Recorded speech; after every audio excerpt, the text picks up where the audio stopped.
Hello, everybody, and welcome again back to Procrastinator's Pit Stop. We have another amazing guest for you today. We have with us Samantha C. Prestidge. Samantha is the energetic CEO of Oxford Business Services, a virtual administrative and operations support agency that transforms mundane operational challenges into streamlined, collaborative opportunities for growth. Drawing on her corporate background, Lean Six Sigma Black Belt certification, and passion for efficiency, she helps leaders overcome roadblocks and achieve operational excellence. Samantha, welcome to the show. Hi, thanks for having me today. It's no trouble at all. And we're definitely excited to have you on the show because we have a lot of things that we can dig into here for sure.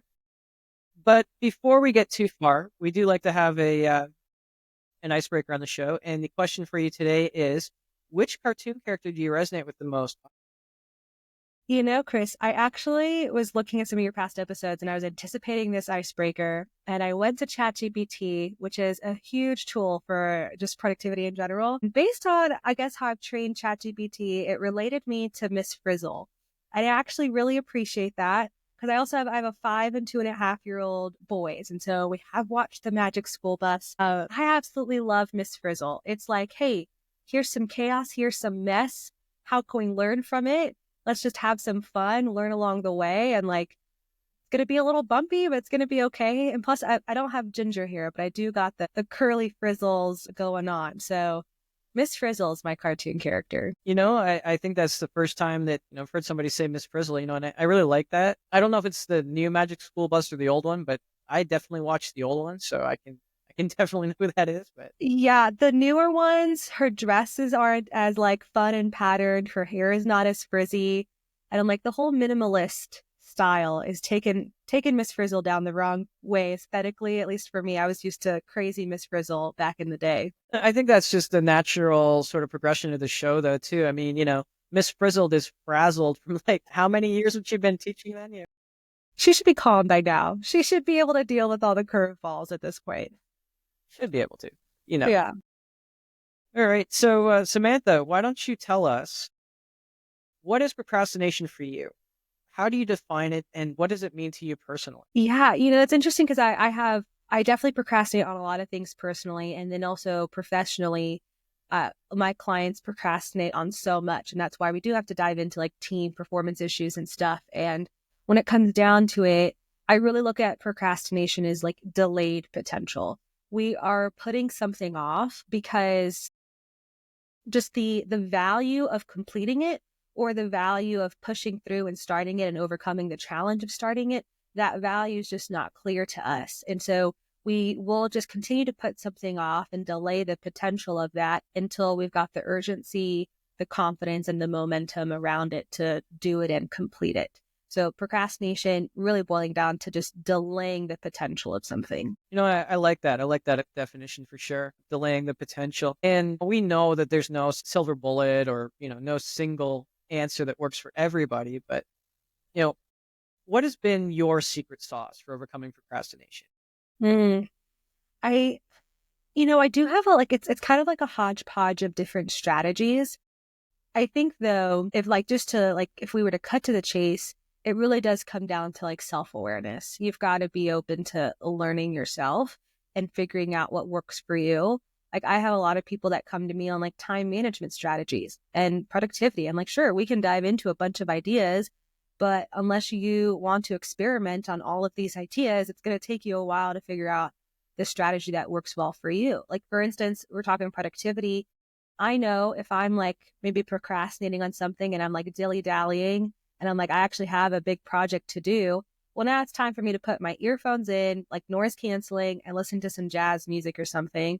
And then I'm laser focused for 2 hours. Or if I know that I'm traveling, I know I need to bring my mouse, my external mouse, because mouse pads and trackpads, I'm not productive on those at all. So there's little things that I've taken the time to learn about me that now help with when it comes to productivity or when it comes to not procrastinating on something. So we can definitely dive into some of the strategies I've learned, but at the end of the day, it does come down to how well do you know yourself? And that's often a very scary question for a lot of people because we don't really want to, do you ask yourself some of these questions do I really want to know the answer to that? Yeah, it's not therapy time. Let's just stay in our comfort zone and, just pretend like we've got it all together. Hey, sounds like a plan to me. I can do that until next Friday. So why don't you tell us a little bit about the work that you do, in OXO Business Services? You guys do support. What else do you guys do? Yeah, so mainly under OXO, we focus a lot around process improvement and really looking at how are we moving projects or work through our teams and going from sales to project delivery to cash management. Really, what does that process look like and how are we balancing the people aspect of stuff? Because unless you've got a fully automated manufacturing robotic factory, you have to take people into account when you're looking at efficiency, right? So we take a lot of time to understand that. And then we also look at management coaching and helping people to, again, manage that people aspect of their teams. If maybe we don't really have a process issue or software automation issue, it's really more of just like our communication or how we're holding people accountable. Maybe they're procrastinating and we're missing deadlines, and how do we navigate that as a new or mid-level manager? So that's really what we do under OXO. We also have a virtual assistant like to what we do. So we'll pair remote administrative or executive assistants that are based in the US with business owners or managers just to help them get stuff done. Because sometimes it's not about that you're putting it off. You just do not have enough time in the day, and that's okay. Let's make sure we can get it done and you can still go home and enjoy dinner with your kids or something. That definitely sounds like a service that everybody needs at some point or other for sure. My question to you is this, in your experience, again, everybody's different. Every small business is different, every large business is different. But do you believe that fundamentally it's all about the people involved, or could it also be the processes and the training that these processes have? Yeah, I mean, ultimately, the people are the ones building the processes, right? So that's usually a huge factor of what we're looking at. And sometimes it really just is we haven't established any kind of standard, or we're still living in the Stone Age and we don't have the software to support the goals and vision of what you want to accomplish. And so it really is just about let's take the time to talk to people and interview them and understand what's going on, and then take the time to understand from the owner or that manager what they're hoping to achieve. A lot of times I ask questions that people just aren't used to thinking of. It's just questions of, oh, well, now that you say this, now I'm thinking through X, Y, Z. And so just no one has posed this new idea for them. So yeah, it is a people issue most of the time, but I don't want to say that in a way that like holds it against them or that they're necessarily doing anything wrong.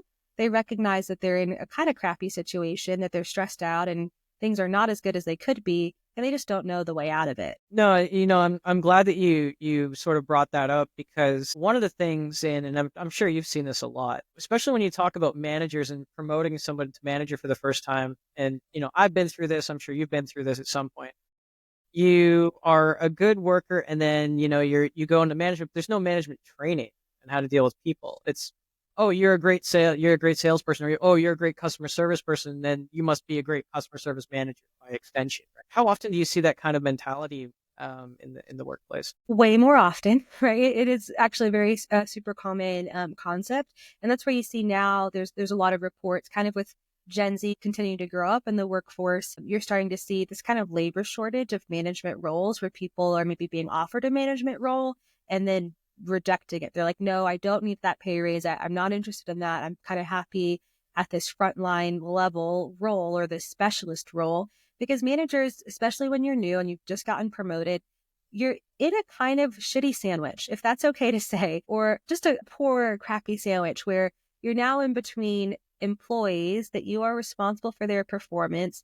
You're responsible for keeping turnover low. And these employees are now coming in with a world of expectations, not just around salary and benefits, but also around their hybrid working schedules or around culture and stuff. So you've got all these voices kind of expecting a lot from you as the manager, or the parent of the team. And then you have to report to your leadership, right? So what's the KPIs and the numbers that you're supposed to be reporting to your senior manager or VP or whoever on, and you're just sandwiched in between company goals and then frontline employee expectations. And that puts a lot of pressure on a manager, especially when they have no support and no training. So, and this might be a little bit of a difficult question, maybe.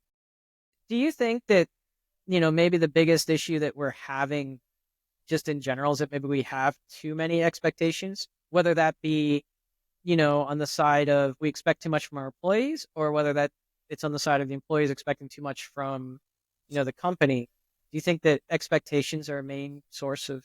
I don't actually think it's a matter of too many expectations. I think it's a matter of very unclear expectations. So it's a lot of things start to get frustrating because it feels like there's a lot being expected of you because you actually don't know what you're supposed to be delivering on. And one of the first things we have to teach managers, actually something that we work on with even CEOs who have been in the role for decades or have owned their own company for so many years. The first thing we have to say is like, well, what does success look like for you from this team? We've got to get clear on that, especially with visionary type of leaders. They will kind of babble on about, oh, well, this is what I want from them and da-da-da. And it's like, well, let's get specific.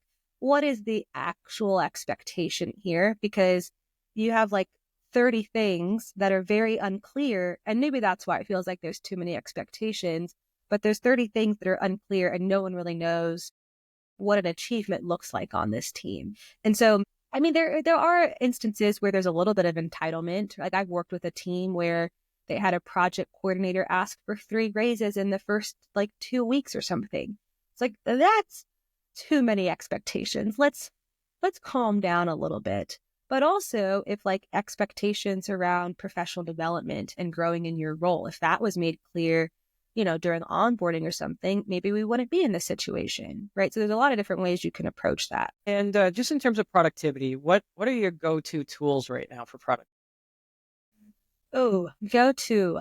I used to just like really push Monday.com. I love Monday.com if you've got a team and you've got complex projects. I've kind of have shifted away from it because if you don't have complex projects, it is a very kind of overwhelming system. It could be amazing if you take the time to set it up. But right now I am going on Notion. And I love Notion because it's so easy to like say, hey, here's some information. Here's an SOP. Here's a client info sheet.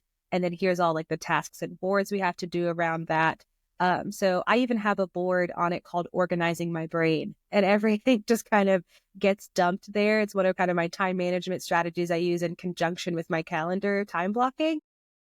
But yeah, if you haven't used Notion or you haven't used any kind of task management tool, I would definitely recommend trying one out, or even just using like the task features on Google alongside with your calendar. Just start somewhere, but get a system. And do you find that time blocking is more effective for companies than say just like sprints or something like? I guess it depends on the company, right? But Yeah. is it effective for them to time block and try to set up a system for internal, or is it more effective for individuals to try and do that within the tasks that the company has set out? Time blocking is definitely going to be a more personal thing. Obviously, if you have a team or a group working on something, then you should maybe be time blocking those group meetings or when you need to report on certain milestones. But it's going to be a little bit more personal. And it also doesn't work for everybody. There are some like super ADHD people where putting everything into a calendar and then moving it to the next day if it doesn't get done today, like that's just way too much to ask them, right? And that's not going to be an effective strategy for them. That goes back to just knowing yourself. But then you have like my husband and some other managers. I definitely recommend time blocking because a lot of times people don't know what all is on your plate. So you don't need to give them full access to your calendar. But if they can see all your busy times, and so that way you can block off like, oh, you actually need 45 minutes to do this freaking report or something, block it off in your calendar so no one else can book a meeting with you. And then they can start to see how your week fills up super quickly. And that also helps with expectations. Like, oh, this person can't get back to me by the end of the day. Look at all the stuff that they've got going on. Let me give them some grace and we'll follow up in a day or two on that, you know? And what would you say is I'm not going to call it a mistake, but the biggest sort of thing that inconveniences most businesses when it comes to productivity, and that they think it's helpful, but it's really not? That is a great question. I don't know if this is like, I don't know if anyone would really think that this is helpful, but I think just like complaining about the issue, a lot of times I do meet with people and the issues that they've known about the issues for months or years, and they just have pushed off solving the problem, or they've pushed off letting go of a problem employee or something like that. And it's just, oh, really, what are you trying to accomplish and what do you want this team to look like? And let's start taking action to do that. So I think the biggest productivity killers are really just recognizing that there is maybe a problem with your software, a problem with your employee, or a problem with something, and then being extremely indecisive about that. There are some companies that have pushed off a proposal with me, not because of budget, but just because they were nervous about starting. And then 8 months later, they're dealing with the same issues. And I'm like, okay, no judgment. I'm like, I'm so sorry you're still dealing with this 8 months later, but are we ready to take some baby steps to solving that? And when you say that they're nervous about starting, is it because they're worried about making the wrong decision, or is it they're worried about how it's going to turn out? Or what is their main concern when they're Yeah, nervous? I mean, there might be a little bit of, actually, not might be. For a lot of people, I do think it's like, I can't imagine this being solved. So sometimes there's a lot of comfort in just the negativity that we know. There's a lot of comfort in like, hey, I really don't know what success would feel like for me, and that's kind of scary. And so I'm just going to kind of continue going on with this problem. And that's in the professional and in the personal area, right? There are some people who, I'm not dissing mental health at all, but there's some people that probably don't really need to see their therapist anymore. They just need to take some baby steps in some action, right? But they're just kind of scared of what would happiness in this area look like. And so I do think for a lot of people, there is nervousness around, if I solve this one problem, will then a bigger problem come up from it? Or will this not really solve the problem?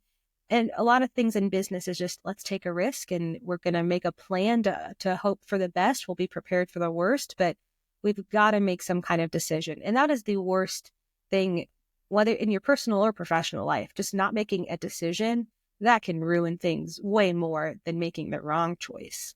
Have you experienced that with your, either in your own coaching business or in your own life with your family? Yeah, all the time. But interesting side note, not making a decision is still a decision. It's literally Yes, impossible. absolutely. It's literally impossible to not make a decision, because even if you're not deciding, you're deciding to not to decision. Yeah, you're deciding to procrastinate on it and to just not deal with that. You're just in denial of what's going on with it. Yeah, exactly.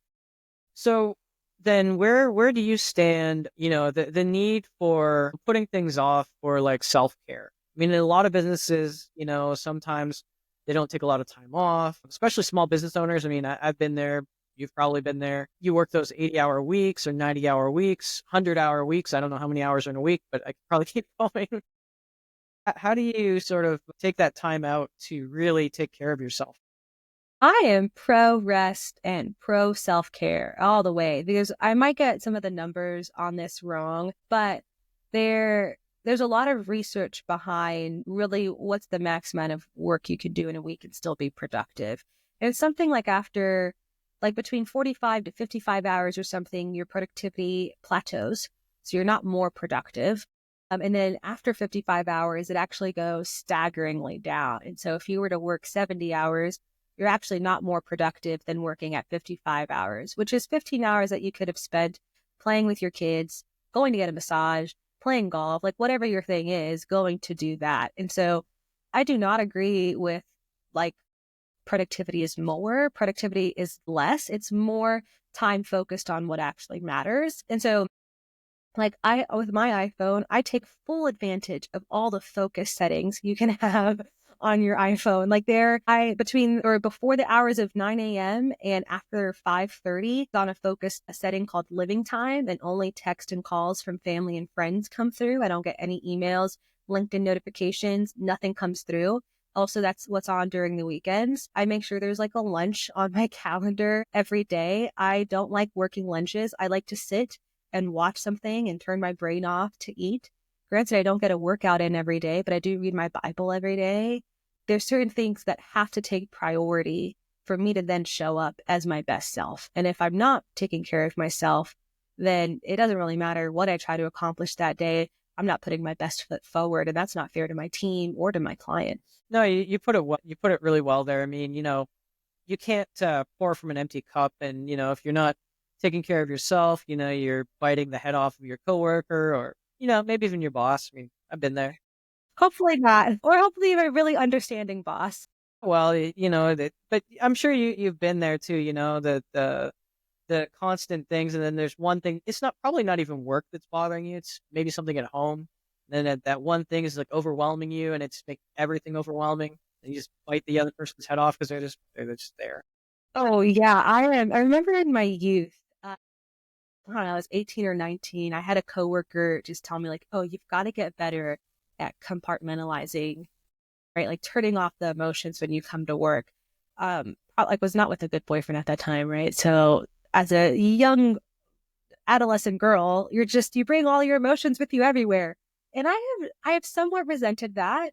Now, granted, yeah, don't show up to your workplace and have like a full on meltdown. And, I don't know what people do, but show up with some decorum and professionalism, but also accept that life is life. You can't just like turn off your personality. You can't just turn off all your issues when you walk into your office building, and extend the same grace that you would hope someone would extend to you when you're having a bad day. You hit on something interesting there, and it kind of segues into to this next sort of set of questions. You said there you got to sort of not turn emotions off, but what is your stance on AI and implementing it in your business? And I mean, I've seen some crazy ideas where, some companies, they want to replace all the low level workforce, but they want to have mid level managers. Others have said, we'll keep the low level workforce, but we'll get rid of the mid level managers, replace it with an AI. Until some cases, they've even said like, oh, well, the AI could probably run the company. Where do you stand? I think I actually just saw this morning, it was like an IBM memo from like the 70s or something. And the statement was just a computer should not make a management decision. So I am all for AI and leveraging it. I use ChatGPT quite often. There's certain software there where there is an AI component. And when it makes sense to use it, I definitely leverage it. I do think, though, you've got to really understand what are you trying to accomplish with it. For instance, like I'm pretty techie. Whenever I sign up for a new software, I can figure it out for the most part, or I can figure out the help articles. Every now and again, you do need to reach tech support. I find it extremely frustrating when I've got to wait 18 to 20 minutes on a chat and it's still an AI bot or something, and my question is not answered.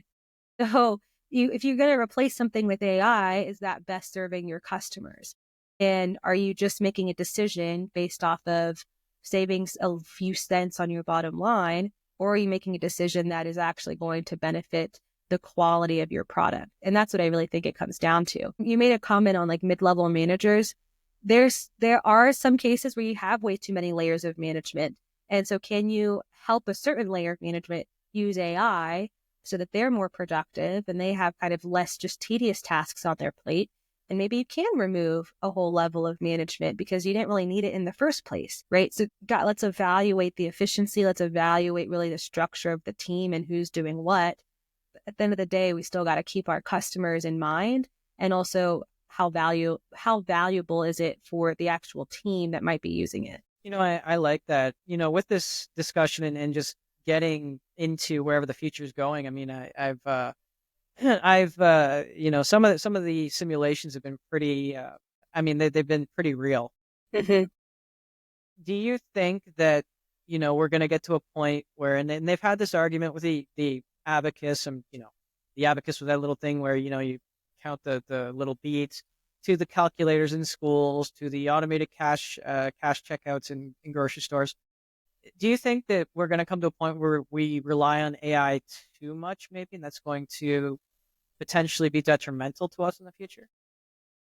For sure, right? I mean, like, how many movies have predicted this, from like Will Smith and iRobot to freaking Ready Player One, right? Humans are, I know that, in our kind of pre-talk before the show, you seem to not like the word lazy, but I do think for the most part, humans tend to gravitate toward whatever is easiest. Most of us do not like consistent challenge. We want to find the easiest path, the path of least resistance. And AI provides that for a lot of us. And it's extremely easy to use in some cases, which means it's extremely easy to become reliant on it. Anytime you introduce anything that can ease your day, there's the risk of becoming reliant on it, right? Like, my husband's an amazing partner. I'm somewhat reliant on him.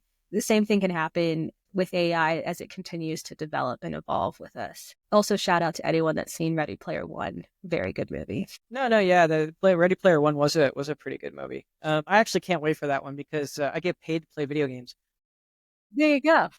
But yeah, just to go back to that comment about being lazy or looking for discomfort. I mean that is true. The path to least resistance is something we're always looking for. I mean, we are creatures of comfort. Ever since we could stop running through the woods naked and afraid, and we've built tools and done other things. I mean, it's always been to try and avoid discomfort. I mean, that has been the real mother of invention. Michael Singer actually writes a pretty good passage in his book, The Untethered Soul, about that. He says that, he calls it the thorn. The thorn so you get the thorn in your hand, right? And rather than pull the thorn out, which would be like 10 seconds of discomfort, you bandage it up so that so that it doesn't hurt anymore.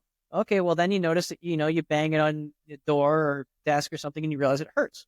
So then you make a cast around it, and then you make it bigger, and now it's heavy. So now you need to have a support for the arm, and now you realize that the support for the arm doesn't mean you can't get through the door. So now you have to make a door. So in our, I guess, our hurry or our haste to try and avoid discomfort, we're actually causing ourselves more discomfort.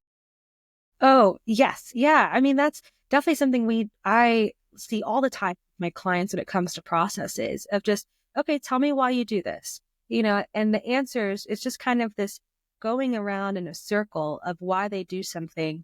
And it's like, well, we just really need a simple line from A to B. Instead, you've put B after Z and you have all these steps to get there. And you've built a process that is just way more complicated. In my world, we call it the Band-Aid solutions, because you do the same thing in the health space, right? You tell a doctor symptom, they prescribe something rather than like, what's the root cause? And so that happens in teams, it happens in processes, it happens for ourselves as business owners, right? Your content management strategy is not working. So you want to add more and more and more content instead of cleaning up your original messaging, right? We have a tendency to just want to abandon something that's somewhat difficult and run over to something that feels a little bit easier. And that's how we end up in a situation where nothing is easy and we've got to untangle a whole bunch of stuff. I like how you read that we're very much an additive society. We tend to look at problems and we always need to add things. So, and this happens all the time. I mean, if you want to go on a diet, you don't necessarily take foods out. You just say, oh, I'll add exercise, or I'll add more stimulants to lose weight, or I'll add these pills or whatever the medicine is. Mm-hmm. But how often is it true, like you were just saying, with content plans, with processes, how often has it been true where by simply just removing one or two aspects, it actually made things better? I mean, there's probably like 60% of the time where really a process is improved just by cleaning up how much one person is doing and taking away certain steps that are just laborious but add no value. And when we do that, we want to say, really, what's the value of the customer, whether that's internal or external, and what are we really trying to accomplish? That's kind of the main theme in a lot of what I do around processes, or teaching a manager how to give really good feedback, right? Or even just, hey, you want to delegate to this assistant. You've had high turnover with assistants. So what are you trying to accomplish by delegating? Let's just go back to what that first goal is, and then we can work from there. So a lot of times less is more. And when you feel like you do need more, well, can we automate? Does this really need to be an actual task on someone's plate? Or can we automate? Or does it really not have that much value? And so it's really just simplify, take out. Productivity is less. I like that. Less is more. My question to that would be, and I've come across this, I'm sure you have too. When you try to automate processes, I mean, you should probably know how those processes work before you automate them, right? Or does that? Yes. Yeah. You should know how they work first. Because essentially you could end up setting a whole bunch of automations that takes time to set those up. And then if they break, then you don't really know. Then you've got to go back and fix them. And so if you can simplify what exactly is the process in the first place, maybe we don't need to pay for Zapier or some other tool to automate this stuff. Maybe we just delete that step, or we find a different software that is going to work for you. I definitely would not recommend trying to automate certain tasks just because something feels clunky. I would start with evaluating what that process and what the workflow should be in the first place. I like that. But what about automating processes that you don't understand? I mean, right now it's all the buzz, right? AI, you've got, so there's literally, I'm going to say hundreds of thousands of tools now, probably. And they do everything from being a personal assistant to your email to SEO. And SEO is something that a lot of people don't know anything about. And yet they're going out there and they're going to trust this AI to do the best job it can. Is that, how do you view that? Like, should you know like what it's doing before you kind of set it up? Yeah, so I will admit that a lot of our processes do focus a little bit more on like the team collaboration perspective. So I'm not spending like all day, every day automating things, and I'm not up to date on like all the different AI software that's out there. However, I did listen to a speech that was, I'm going to totally blank on his name, but he's worked with Microsoft back in the 90s. He worked with Google to launch Gemini, which is Google's AI. And something he had spoken about was there's a big difference between AI and software. And what we think is AI is really just software where you're putting in certain inputs and it's creating outputs based off of that, right? Rather than like actual artificial intelligence. And so at the end of the day, it's only as good as, for the most part, most AI tools are only as good as the information you're putting in. So SEO probably could do really great wonders for you because SEO is an algorithm and mathematical game anyway. But are you giving it the right information and the right market research data to create a good SEO plan for you? Right. So really, what are you doing there? Like there's AI for personal assistance. Like that's one of the big taglines for Motion, which is a calendar and task management platform. You know what? It doesn't just magically read your emails and magically read whatever else you've got going on and then say, oh, this is what you're supposed to be working on. You still have to enter in the projects and your estimated time and your estimated priority level for that, for then Motion to set your calendar. So there's still quite a bit of like data entry that goes into it. I understand that. And, you mentioned about the team collaboration. In your opinion, what is the biggest sort of roadblock or hurdle when it comes to team collaboration? Probably going back to expectations. We want things to be easy and we don't extend grace to other people. If someone else doesn't understand what all you've got going on in your plate, maybe they're holding you to a really high expectation, or they haven't communicated what their expectation is from you. So maybe you think you have 2 days, or maybe you think this is the right format for something and you send it off to them and then they're still frustrated because you haven't clarified what the expectations are around that. We also want things to be easy, which means we don't take accountability for a lot of stuff. And this is a huge generalization. Okay. Like there's also a bunch of wonderful team players, wonderful managers out there. I'm not putting myself on a pedestal. This is a huge generalization of a lot of people in the workforce, right? But for the most part, we do want things to be easy. And so that just means if something's going wrong, it's way easier for me to complain about this other team dropping the ball rather than for me to say, oh, how can I have a service attitude? How can I help them out so that they can then help me? Right. And that goes into also extending grace. Maybe they're having a bad day. Maybe no one has explained a process or a project or a customer to them and they just don't know. Can we talk to them with some humility and try to get on the same page? And can we understand that when they win, we win also? What you just said sort of took me back there. It just got me thinking about my third grade. I think it was my third grade teacher, maybe the fourth grade. I don't know. That and Miss Frizzle, she got me thinking about it. When you're pointing a finger at someone, you have three fingers pointing back at you. Yeah, like we're not supposed to judge others. You judge someone the same way that you would judge yourself. And maybe if you judge yourself very harshly, then that is not the best advice. Maybe you're one of the people that should still be in their therapy sessions, okay? But yeah, you point the finger, then you're really just pointing fingers back at yourself. And how are you holding yourself accountable? If you're going to go tell someone that they missed the ball on something, then is there anything that you also messed up on that you can own up to in that conversation as well? And maybe there's not. Maybe you were handy dandy, freaking awesome, perfect in this one situation and it's really on them. That's okay. That happens too. But let's have a little bit of reflection and awareness first before we just like dive in on someone. Well, and that's that's a tale as old as time and sort of a pain point in a lot of organizations, right? Where you have a middle level manager or project manager that's only as good as the development team or building team or whatever team he has. And, he kind of has to take the brunt of the blame for everybody because he's like, well, it was really the developer's fault, but you're the face. So you have to you have to own up and sort of fix that. Yeah. I mean, you're in the shitty sandwich, right? If anything goes well, it's not because you're awesome. It's because your team is awesome. And if anything goes wrong, it's completely your fault, right? Like that's just kind of the position you're in. Granted, like I could pick and pull that apart. Like maybe there was something earlier on in that process. There was a red flag, a warning flag or something where we could have talked to that development team to fix something before it got to that point, right? We can pick and pull that apart. But hey, it still happened. You got to own up to it and then try to make sure it doesn't happen again. No, for sure. For sure. Just swinging back really quick on the self-care aspect, there was something I wanted to ask you. I'm sure everybody by now has read or heard of Tim Ferriss and the 4-day work week. I know that, we're not productive past, I think it's like 8 hours. Once you get past 8 hours, you lose like 22% of your productivity for every hour after, or something like that. But in your experience, have you seen a major difference between the companies that were able to, or the businesses that were able to do the 4-day work week versus the 5-day?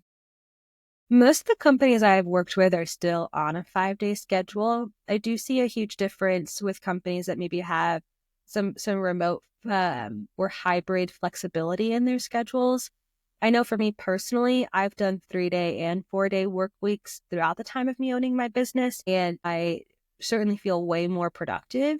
When it's a 5-day work week, I'm a little bit more lackadaisical. I'm like, oh, this can get done on Friday. It's fine. I'll have like an hour and a half for lunch instead of just 45 minutes or 30 minutes, right? So I kind of extend some of that self-care time in the other days of the week if I know I'm working Monday through Friday. Versus if I'm only working 3 or 4 days, then I have definitely time blocked my calendar and I know what I'm trying to accomplish. And so it's like, oh yeah, I have accomplished more in less time, or I've accomplished the same amount of stuff in less time. And that feels more productive psychologically. No, for sure. Being more productive is always something, but then there's always that factor of being busy, right? Busy Yeah. versus productive. How often are they busy but not? Too often, way too often, there's busyness over productivity. And so if we were to do it like a time audit, really walk me through what your day is, it's like, well, we're just busy. And so I've also made like the intentional shift, and I'm not always perfect of this, but I've made the shift of instead of saying I did not have time for something, it's I haven't made time for this. Like there are other things that are more important right now, or this is important and I totally forgot about it, so I didn't make time for it. And talking about books, one of my favorite books is 4,000 Weeks. And it is the healthiest approach to productivity. It's something that I've been echoing. And so I'm like, cool. There's validation on my philosophy because someone became a New York Times bestseller off this book. 4,000 Weeks is pretty much like, on average, you'll have 4,000 weeks in your lifetime. Not everything is going to happen within those weeks. There are some things that just will not fit onto your plate. There's not enough time in the day, matter of fact. So what do you want to accomplish and what is not that important? Do you want to show up at soccer games with your kids on Saturday, or are you going to be doing work?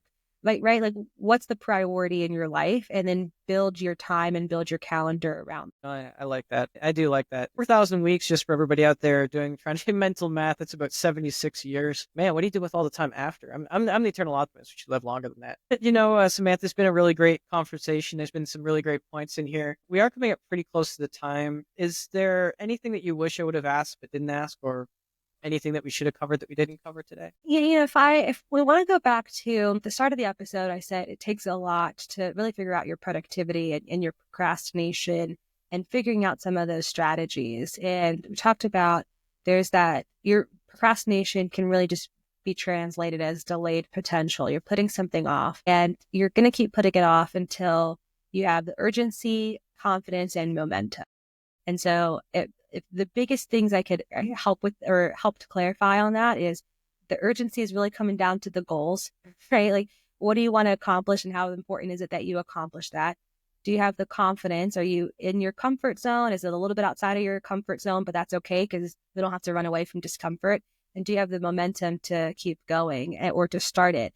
And that can come down to accountability. I mean, you have in one of your links on your YouTube page, I think it's Focus Mate or something, which is about co-working and accountability. I use my virtual assistant team to hold me accountable. I have to be at risk of disappointing you. I have to be at risk of feeling bad that you've followed up too many times with me on something and okay, now I'll do it. So really have those three things, that urgency, confidence, and momentum around something. And you might just see that you are excited to start it rather than continuing to push it off. Wow, that's a really strong note to end on. I really love that. Just before we go, what's the best way for our listeners to get in touch with you? Maybe ask some questions or, maybe even work with Yeah, LinkedIn is going to be the best place because I have a few different businesses, kind of depending on what you're looking for, a few different ways to brainstorm and help with you. So if you looked up Samantha C. Prestidge on LinkedIn, happy to connect with you and DM or hop on a call with me. And just as always, don't worry about grabbing a paper and pen or trying to figure out how to spell that. We are going to have that link for you in the show notes so that you'll be able to easily get there. Again, Samantha, thank you so much for your time. It's been a real pleasure. To our listeners, thank you for tuning in once again. And just remember, if you can't find that motivation or inspiration for yourself today, maybe just go out and try to be that inspiration or motivation for someone else. And we'll see you again next time. Awesome. Thanks so much.